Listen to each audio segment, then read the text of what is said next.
Chubby, colour differentiation ఇలాంటి comments మనం అందరం వినే ఉంటాం. 60% ఆఫ్ ద పీపుల్ లైఫ్లో అట్లీస్ట్ ఒక్కసారైనా ఫేస్ చేసి ఉంటారు. అందుకే ఇన్సెక్యూరిటీస్ గురించి మాట్లాడాలి అనిపించింది.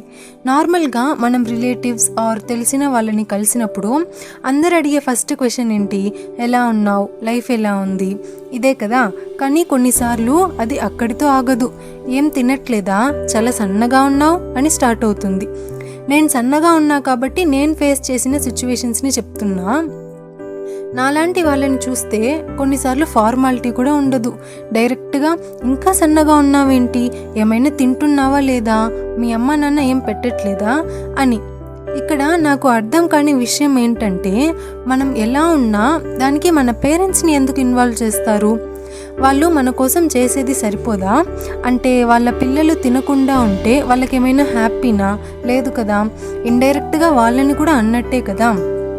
మళ్ళీ ఇంకొక టైప్ మాటలు ఉంటాయి. ఎలా అంటే జోక్స్ అన్నమాట. ఏంటి ఫ్యాన్ గాలికే ఎగిరిపోయేలా ఉన్నావే, గాలిని తింటూ బ్రతుకుతున్నావా, ఇలా జోక్స్లా చెప్తారు. కానీ అవి విన్న వాళ్ళకి ఎలా ఉంటుందో ఎవ్వరూ ఊహించరు. కొన్నిసార్లు అనిపిస్తుంది మన చుట్టూ సీసీ కెమెరా పెట్టి మన లైఫ్ మొత్తం అబ్జర్వ్ చేసినట్టు మాట్లాడుతున్నారా అని. పేరెంట్స్ అసలు వాళ్ళ పిల్లలు ఇలా ఉంటే హెల్త్ ఇష్యూస్ ఏమైనా వస్తాయి, ఫ్యూచర్లో హెల్త్కి ఏమైనా అయితే తట్టుకోగలరా అని ఫీల్ అవ్వడం కన్నా బయట వాళ్ళు ఏమంటారు, ఫ్యూచర్ ఎలా ఉంటుంది అని ఫీల్ అవుతారు.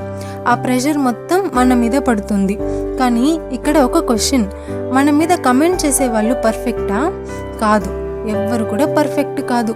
నేను ఎంత తిన్నా, dry fruits, vegetables, proper meals అన్నీ ట్రై చేసినా ఇలానే ఉంటే అప్పుడు కూడా ఫాల్ట్ నాదే అంటారా? ఇలాంటి మాటలు విని విని కొన్నిసార్లు ఫంక్షన్స్కి వెళ్దామన్నా కూడా భయమేస్తుంది. ఎవరినీ ఫేస్ చేయలేక అవాయిడ్ చేస్తాం. ఇలా మాట్లాడడం కూడా బాడీ షేమింగే అవుతుంది. అలా చేయడం ఎంత రాంగ్ తెలుసా? అలా మాట్లాడితే ఆ ఎదుటి పర్సన్ ఎంత ఫీల్ అవుతారో మనం అసలు ఊహించలేం. సరే ఇన్ని మాటలు అంటున్నారు కదా, ఎందుకు అనిపించుకోవడం అని చాలా ట్రై చేస్తాం ఫిట్ అవ్వడానికి. అంటే మీ డెఫినేషన్లో ఫిట్ అన్నమాట. డైటింగ్లు చేస్తాము, ఇది తింటే సన్నగా అవుతారు అని ఎవరైనా చెప్పినా ఫాలో అవుతాము. లేక ఎవరైనా వచ్చి ఇది తింటే లావుగా అవుతారు అని చెప్పినా అది ట్రై చేస్తాము. గూగుల్, యూట్యూబ్ ఇలా అన్ని సోషల్ మీడియాస్లో సెర్చ్ చేసి ఏం తింటే లావు అవుతారు, ఏం తింటే సన్నగా అవుతారు అని చూసి ఇవన్నీ ఫాలో అవుతాం.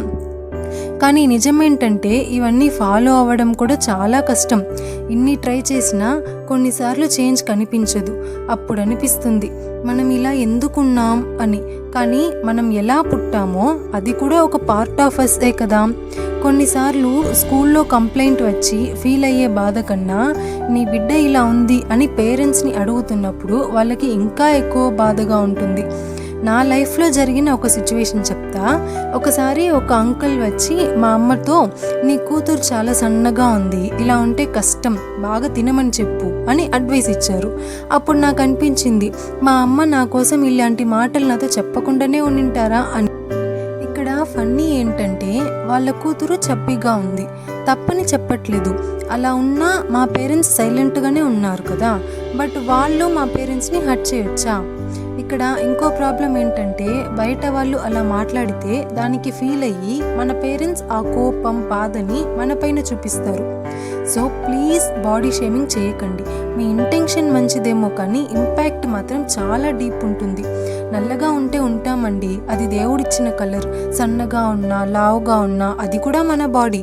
దేవుడు సన్నగా ఉన్నాడు, లావుగా ఉన్నాడు అని ఆరాధించడం మానేయం కదా. ఏనుగుని లావుగా, జిరాఫీని సన్నగా పుట్టించింది ఆ దేవుడే. మనం అవి చూసేకి ఫిట్గా ఉండాలి అని ఏనుగుని సన్నగా, జిరాఫీని లావుగా అవ్వమని చెప్పలేం కదా.